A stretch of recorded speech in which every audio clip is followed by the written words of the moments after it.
जान हो, जिस सपने में हमारे जीवन का महत्व छुपा हो, वो होना चाहिए सपना, वो सपना होना चाहिए। ये सपने नहीं कि मैंने पिक्चर देखा और पिक्चर में जो जो हमने देखे, फिल्म में जो हमने देखे वो हमारे दिमाग में आने लगे और उसको ही साकार करने की प्रतिभा हमारे अंदर जगी।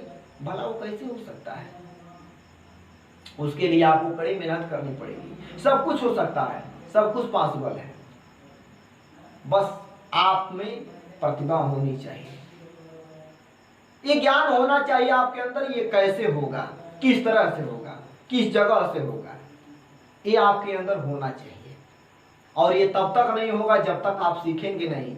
एक बात याद रख लीजिएगा, मास्टर बनने के लिए मास्टर के पास पढ़ना पड़ता है, डॉक्टर बनने के लिए डॉक्टर के पास पढ़ना पड़ता है, वैज्ञानिक बनने के लिए वैज्ञानिक के पास पढ़ना पड़ता है, वकालत पढ़ने के लिए वकील के पास पढ़ना पड़ता है, साधु बनने के लिए साधु के पास पढ़ना पड़ता है, ऋषि महर्षि बनने के लिए ऋषि महर्षि पास पढ़ना पड़ता है। जो आप जिस क्षेत्र में जाना चाहते हैं उस क्षेत्र के आदमी से ज्ञान लीजिए तो आपका लाभ रहेगा। ऐसा नहीं है कि रोड पर चलने वालों से ज्ञान लीजिए तो आपका भविष्य उज्जवल हो जाएगा। ज्ञान उससे लीजिए जिसके अंदर ज्ञान हो, और जिसके अंदर ज्ञान होता है ना, वो पहचान में आ जाता है किसके पास ज्ञान है कि नहीं। जो अपने मुखों द्वारा वो शब्द बोलता है, प्रस्तुत करता है, उससे ही पहचान में आ जाता है। और जानते हैं इसके पीछे सदगुरु सम्राट ने, कबीर साहब ने कहा है, शब्द समारे बोलिए शब्द के हाथ न पाओ, एक शब्द करे औषधि एक शब्द करे घाव। देखिए कितनी महत्वपूर्ण पंक्ति है। ऐसी वाणी बोलिए मन का आपा खोए, ऐसी वाणी बोलिए मन का आपा खोए। आपा का अर्थ होता है आत्मा। ऐसी वाणी बोलिए मतलब ऐसा बोलिए, ऐसी वाणी बोलिए मन का आपा खोए, औरन को शीतल करे, यानी औरन को, और लोगों को, यानी बहुत से लोगों को, औरन को शीतल करे, यानी शीतल, एकदम प्रेम, एकदम रस में उन लोगों को भर दीजिए, एकदम मनमुग्ध कर दीजिए। यही यहाँ दर्शाना चाहते हैं सदगुरु सम्राट साहिब जी कि ऐसी वाणी बोलिए मन का आपा खोए, औरन को शीतल करे, औरन को यानी बहुत लोगों को, और लोगों को शीतल करे, आपहु शीतल होए। जब और लोगों को आप शीतल करते हैं ना, ज्ञान देते हैं ना, तो आप भी शीतल हो जाते हैं। यही आग है ज्ञान का, यही आग है ज्ञान का। जब इस ज्ञान अग्नि में जलेंगे तो आपका जीवन भविष्य में जाएगा, भविष्य को उज्जवल करेगा। वर्तमान में खूब भूत को तो सोचिए मत, जो बीत गया उसको मत सोचिए, क्योंकि वो बीत गया है। बीते हुए कल को सोच के आपको क्या मिलेगा? यादगार बनी रहेगी, आप कुछ कर नहीं पाएंगे, डिस्टर्ब रहेंगे, चिंताएं रहेंगी, समस्याएं रहेंगी आपके पास, चिंता के अग्नि में जलती रहेंगे। चिंता एक ऐसी अग्नि है, एक ऐसी अग्नि है चिंता, जो मनुष्य के विवेक को चालकर खोखला बना देती है। और ज्ञान के अग्नि में जब तक जलते हैं ना आप, तब तक आपके पास ना ही चिंता आता है, ना ही दुख आता है, ना ही समस्या आती है, और ना ही परेशानी आता है, और ना ही कोई विपत्ति आती है, और ना ही कोई डर, ना ही कोई भय। जब ज्ञान का अग्नि जिस मनुष्य के अंदर जलता है ना, ज्ञान की अग्नि जिस मनुष्य के भीतर जलती है, वो मनुष्य जानता है कि ज्ञान का अर्थ होता क्या है। बहुत से बोलने वाले लोग पौराणिक चीज पे बोल देते हैं, पढ़े लिखे हुए चीज को बोल देते हैं और समझते हैं कि हम बहुत बड़े ज्ञानी हैं। ज्ञानी उसको माना गया है जिसको निजी तत्व पर ज्ञान हो, जिसको अपने शरीर पर, प्राकृतिक पर, दुनिया के लोगों का ज्ञान है, वो है ज्ञानी। जो हर लोगों को समझने में सक्षम हो, हर चीज जानता हो, और जो जानता हो उसका प्रमाण हो, प्रूफ हो, प्रत्यक्ष हो, वो दिखा सके कि ये चीज ऐसे है, ये चीज ऐसे है, ये ऐसे नहीं होता है, ये ऐसे होता है। वो है ज्ञानी, जो आपके सामने दर्शाता है, जो आपके आंखों के सामने दिखाता है, वो है ज्ञानी, वो है ज्ञानी। कल्पित वाणियों को कहने वाले लोग तो बहुत कुछ कह देते हैं। कोई वेद विद्या को कहता है, कोई किसी को कहता है, कोई किसी को लेके चलता है, कोई धर्म मजहब को लेके चलता है, कोई किसी चीज को लेके चलता है। तो ऐसे लोग ज्ञानी नहीं होते। जो कहते हैं कि आप पूजा पाठ करेंगे, आप आरती उतारेंगे, आप पुराण पढ़ेंगे तो आपको सब कुछ मिल जाएगा। मेरे भाई, मेरे दोस्त, अब तक भगवान ने किसको क्या दिया है? आप कुछ मत करिए, मैं गारंटी 100% की देता हूं, भगवान आपको कुछ नहीं देगा। भगवान के भरोसे आप रहते हैं, भगवान आपके भरोसे रहता है। भगवान के भरोसे आप रहते हैं कि भगवान हमको सब कुछ देगा, और भगवान आपके भरोसे रहता है कि आप सब कुछ करेंगे कि नहीं करेंगे। अगर वो दुनिया में है, अगर इस पूरे ब्रह्मांड में, पूरी गैलेक्सी के भीतर अगर कहीं पर भगवान की अस्तित्व है, ईश्वर की अस्तित्व है, तो शायद वह यह सोचता होगा कि ये सब कुछ कब करेगा। जब आप उसको पुकारते हैं ना कि भगवान हमको ये दे दो, भगवान हमको दे दो, भगवान हमारी मनोकामना पूर्ण करो, जब आप उसमें आस्था रखते हैं ना, तो भगवान भी बहुत सोचने लगता है, यार इसको मैंने क्यों बना दिया, इसका निर्माण मैंने क्यों किया। वो आपके भरोसे बैठा है कि आप कब करेंगे, आपके उसके दिए हुए शक्ति का उपयोग कब करेंगे, उसके दिए हुए ज्ञान का उपयोग कब करेंगे। वो आपके सहारे बैठा है और आप उसके सहारे बैठे हैं। भगवान का भरोसा कभी मत कीजिए, क्योंकि भगवान आपका भरोसा करता है। भाग्य का भरोसा मत कीजिए, भाग्य आपकी भरोसा करती है। जब आप भाग्य का भरोसा, नसीब का भरोसा, तकदीर का भरोसा करते हैं ना, तो तकदीर, भाग्य और भरोसा ये सब आप पर भरोसा करने लगती है। भाग्य भी सोचती है आप ज्ञान की अग्नि में कब जलेंगे, आप अपने हाथ पैर को कब चलाएंगे, उन हाथों से परिश्रम कब करेंगे, उन घोड़ों से कब पैदल चल के सफलता प्राप्त करेंगे। भाग्य भी सोचती है, भाग्य भी सोचती है कि मैं उनके चरण कब परूं। वो तो आपको आका मानती है, आपको अपना सब कुछ मानती है भाग्य, और भाग्य को आप सब कुछ मानते हैं। आपकी कल्पना है, आपकी मिथ्यावादी है।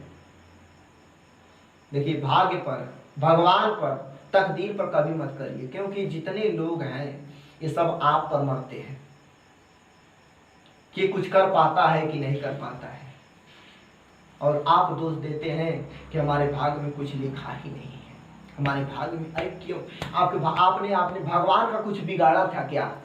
अगर शायद आप भगवान को मानते हो तो भगवान का आपने बिगाड़ा था क्या कि आपके भाग्य में आपके नसीब में धन दौलत नहीं लिखा गया, कोठी महल अटारी नहीं लिखी गई, गाड़ी कपड़े नहीं लिखी गए।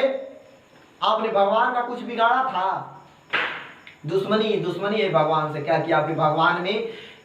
भगवान आपके लिए नरक लिख देगा, दुख लिख देगा, चिंता लिख देगा, परेशानी लिख देगा। आपने भगवान का कुछ बिगाड़ा था, भगवान से युद्ध किए थे क्या? ऐसी बात नहीं है मेरे दोस्त। वो आपके सहारे बैठा है। आप कब करेंगे? आप उस ज्ञान के पथ पर कब चलेंगे, ज्ञान की अग्नि में कब चलेंगे, हाथ पैरों से कब निर्माण करेंगे, कब आविष्कार करेंगे, कब दुनिया को दिखाएंगे, वो आपके भरोसे बैठा है। भाग्य भी चाहती कि मैं उस पुरुष की आरती कब उतारूं, जो पुरुष एक का नहीं 1 करोड़ों लोगों का जीवन बदलने के लिए तैयार है। उस पुरुष का अभिनंदन, नमन वंदन अभिनंदन भाग्य करना चाहती है, और आप उसको करना चाहते हैं। कितनी बड़ी मिथ्यावादी बात है ये। आप उसके सहारे मत बैठिए, उसके सहारे बैठ जाएंगे। ये नहीं है कि मैं आपको कह रहा हूं कि आप भाग्य पर भरोसा मत कीजिए, अपने तकदीर पर भरोसा मत कीजिए, ये मैं नहीं कह रहा हूं। मैं ये कह रहा हूं अपने कर्म पर भरोसा कीजिए। अपने कर्म पर भरोसा करेंगे ना, अपने आप पर विश्वास करेंगे ना। विश्वास एक ऐसा महाशक्ति है जो उजड़े हुए चमन को बसा देने में सक्षम है, उजड़े हुए दुनिया को बसा देने में सक्षम है। आज अपने आंखों के नजरों के सामने जो कुछ भी आप देखते हैं वो विश्वास का ही देन है, विश्वास का ही देन है। इस पूरे भूमंडल पर मनुष्य पृथ्वी के ऊपर रहता है।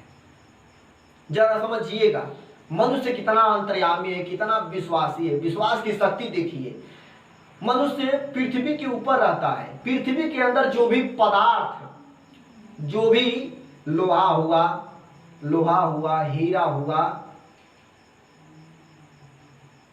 मिट्टी का तेल हुआ, बहुत सी इत्यादि चीजें ऐसी होती हैं जो पृथ्वी के अंदर पाई जाती है, पैदा होती है, बल्कि उसको मनुष्य को कैसे पता हो जाता है? वो तो पृथ्वी के ऊपर आता है, तो अंदर का सिस्टम कैसे उसको पता है? ये जानते हैं क्यों? क्योंकि हमारे अंदर विश्वास की शक्ति है, इसलिए पता हो जाता है। अगर विश्वास हमारे अंदर नहीं होता तो हम नहीं जान पाते क्या होता क्या नहीं होता। तो आज दुनिया में कुछ भी नहीं होता। आज दुनिया में जो कुछ भी हम जो कपड़े हमने पहन रखे हैं, जो कलम हमने खोस रखे हैं, जिस कागज पर मैं लिख रखा हूं, ये कुछ भी नहीं होता, कुछ भी नहीं होता अगर विश्वास नहीं होता। अगर ज्ञान की दुनिया नहीं होती, वास्तव में हमारा जीवन रहस्यमय नहीं होता, तो कुछ भी नहीं होता जो हम अपनी नजरों के सामने देख रहे हैं। हम सभी लोगों का जीवन एक बहुत बड़े रहस्यमय की बात है। इस पूरे अनंत ब्रह्मांड में हम लोग सबसे बड़े हैं। प्रकृति ने ऐसे ऐसे जीव बनाए हैं, ऐसे ऐसे जानवर बनाए हैं, ऐसे ऐसे प्राणी पैदा किए हैं, जिनमें से हम सभी, उन सभी लोगों से हम सभी लोग अंतर हैं। हम सभी लोग अंतर हैं। इसलिए मेरे भाई, मेरे दोस्त, अपने आप को समझने में, अपने आप को ज्ञान की अग्नि में जलाने का कोशिश करें। ज्ञान की अग्नि में जब जलेंगे तो मिलेगी सफलता। पौराणिक ज्ञान नहीं, धर्म का ज्ञान नहीं, पौराणिक ज्ञान नहीं, धर्म का ज्ञान नहीं, किसी का लिया हुआ ज्ञान नहीं, वो ज्ञान नहीं। जिस ज्ञान से हमको कुछ प्रत्यक्ष देखने को मिले, अनुभव करने को मिले। आप रसगुल्ला नहीं खाएंगे तो रसगुल्ला का आपको अनुभव नहीं होगा कि रसगुल्ला होता कैसे है। आपने रसगुल्ला देख लिया तो आप उसका स्वाद जान सकते हैं? नहीं जान सकते, क्योंकि जब तक वो खाएंगे नहीं। मान लीजिए जीवन में पहली बार आपने रसगुल्ला देखा, पेड़ा देखा, मिठाई देखी आपने, जब तक उसको खाएंगे नहीं, लेंगे तो भी उसका अनुभव नहीं होगा। आपको उसका सुगंध लगेगा, कहेंगे कि हाँ अच्छा लग रहा है, अच्छा महक रहा है, इसका अच्छा सुगंध है। जब तक उसको खाएंगे नहीं ना, तब तक उसका अनुभव नहीं होगा, क्योंकि आपने खाया नहीं। वो तीता है कि मीठा है, तरल है या सरल है, कठिन है या सहज है, कैसा है, आप ये नहीं जानेंगे, क्योंकि आपने खाया नहीं, इसलिए नहीं जानेंगे। अगर जानना है तो उसको लीजिए और खाइए। ठीक यही बात हमारे जीवन की सफलता पर होती है। हम ढेर सारे YouTube से बहुत से ज्ञानियों को, बहुत से प्रवचनकर्ता को बातें सुन लेते हैं और अपने जीवन में अमल नहीं करते। यार बातें बहुत अच्छी कहता है, इस फला आदमी का नाम का YouTube पर आता है, बातें बहुत अच्छी कहता है, अच्छे तो कहता है, आप अच्छे से जीवन में उतारिए ना। आप ये मान के मत उतारिए कि हमारे वो गुरु हैं तो हम उसकी बातें क्यों माने, ये अपने अंदर मत रखिएगा। ये बातें आपके अंदर होगी तो आप कुछ नहीं कर पाएंगे। ऐसे बहुत लोग होते हैं, यूट्यूब पर आते हैं, ऐसे बहुत लोग होते हैं पैसा कमाने के लिए करते हैं, वो करते हैं, बहुत कुछ बोलते हैं। ऐसी बातें नहीं है दोस्त। ज्ञान की अग्नि में जलिए, ज्ञान की अग्नि में जलेंगे ना तो पता चलेगा कि ज्ञान होता क्या है। ज्ञान ज्ञान ज्ञान ज्ञान मैंने रट लगा रखे हैं आपके सामने मैंने रट लगा रखे हैं ज्ञान ज्ञान, लेकिन ज्ञान होता क्या है आप उसको समझने का प्रयत्न कीजिए। होता क्या है सोचिए, चिंतन कीजिए, मनन कीजिए। एक बार साधारण दुनिया से हट करके इस ज्ञान अग्नि में जलने का प्रयास कीजिए। जब तक ज्ञान की अग्नि में नहीं जलेंगे ना, तब तक आपको सफलता तो दूर रही, आप एक साधारण जिंदगी में कठिन बन जाएंगे। आपके लिए सब कुछ कठिन हो जाएगा, आप कुछ भी नहीं कर पाएंगे। जहाँ एक छोटा काम करने जाएंगे वो भी आपको इतना कठिन लगेगा, कहेंगे यार मेरे से नहीं होगा, बहुत ही कठिन है, मेरे को सहज काम चाहिए। सहज भी करने जाएंगे ना तो भी आपको बहुत कठिन लगेगा। इसलिए मेरे दोस्त ज्ञान की अग्नि में जलिए, क्योंकि आपके पास